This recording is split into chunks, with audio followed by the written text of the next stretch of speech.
OP Singh को हरियाणा के DGP का अतिरिक्त प्रभाव मिला है। इसी के साथ आपको बता दें कि उन्होंने पुलिस के नाम एक लेटर लिखा है। सेवा, सुरक्षा और सहयोग का नारा है। पुलिस के बिना हम अपने समाज की कल्पना नहीं कर सकते, इस बात में कोई शक नहीं है। पुलिस हमारे समाज के लिए बहुत कुछ करती है, इस बात में भी कोई शक नहीं है कि पुलिस पर कई आरोप भी लगते आए हैं। हरियाणा में जो कुछ इन पिछले दिनों में हुआ है पुलिस महकमे में, उसमें चिंता जाहिर करना साफ सी बात है, चिंता को बढ़ाती है ये बात। और इसी को लेकर एक पत्र भी अब नए डीजीपी ने लिखा है। हरियाणा के नए डीजीपी ओपी सिंह ने एक पत्र लिखा है, पत्र जारी किया है। पुलिस के नाम ये पत्र है और शायराना अंदाज भी उनका नजर आया है।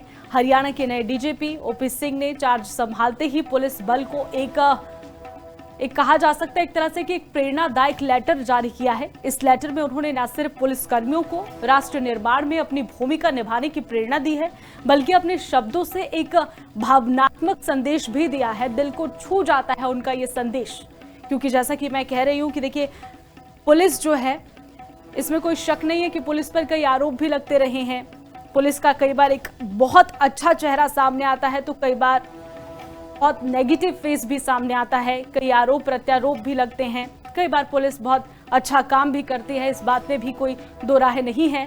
लेकिन एट द एंड बात यह है कि पुलिस समाज के लिए बहुत अच्छा काम करती है। हरियाणा डीजीपी का शायरी वाला संदेश उन्होंने लिखा है कि वो मेरा दोस्त है, सारे जहां को है मालूम, दगा करे वो किसी से तो शर्म आए मुझे।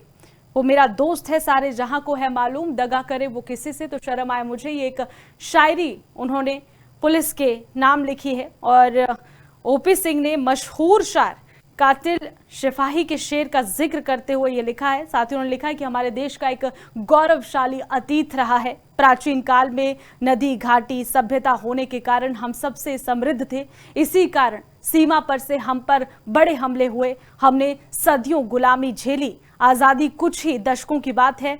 इस थोड़ी समय में हम गरीबी, बीमारी और अशिक्षा से काफी हद तक उभरे हैं, सफल हुए हैं। देश और प्रांत निर्धार तरक्की करें, इसके लिए सुरक्षा बलों के हमारे हजारों साथियों ने अपने प्राणों की आहुति भी दी है। अकेले हरियाणा में अब तक हमारे 48 साथी वीर गति को प्राप्त हुए हैं। इसमें सर्वोच्च बलिदान को श्रद्धापूर्वक नमन मैं करता हूं। हिंसा, छलावा प्रकृति के स्वभाव में है। उन्होंने लिखा है कि सभ्य जीवन इसके विरुद्ध अपराध तंत्र का सतत संघर्ष है। प्रजातंत्र का आश्वासन है कि शेर और बकरी एक ही घाट में पानी पिए और शेर को अपनी ताकत का गुमान ना हो और ना ही बकरी को अपनी कमजोरी का मलाल।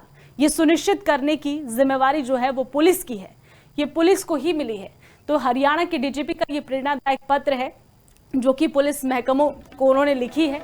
उन्होंने इस चिट्ठी में जिक्र किया है कि शेर और बकरी एक ही जंगल में रहते हैं, लेकिन ना शेर को अपने ताकतवर होने का गुमान होना चाहिए, ना ही बकरी को मलाल होना चाहिए कि वो बहुत कमजोर है शेर के सामने।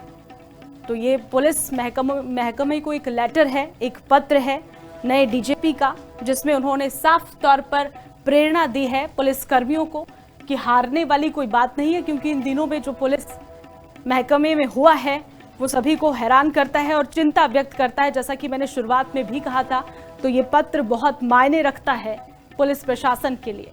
शायराना अंदाज में उन्होंने सिपाही के शेर का भी जिक्र करते हुए लिखा है कि वो मेरा दोस्त है, सारे जहां को मालूम है, दगा करे वो किसी से तो शर्म आए मुझे। दरअसल आईपीएस पूरन कुमार सुसाइड केस के बाद पूर्व डीजीपी शत्रुजीत कपूर को लंबी छुट्टी पर भेज दिया गया था। इसके बाद सरकार ने आईपीएस ओपी सिंह को डीजीपी का अतिरिक्त चार्ज दिया था। 14 अक्टूबर को चार्ज लेने के एक ही दिन में उन्होंने ये लेटर जारी कर पुलिस कर्मियों में नई ऊर्जा भरने की कोशिश की है, जो कि आपको ग्राफिक्स के जरिए भी दिखाया कि उन्होंने क्या पत्र लिखा है।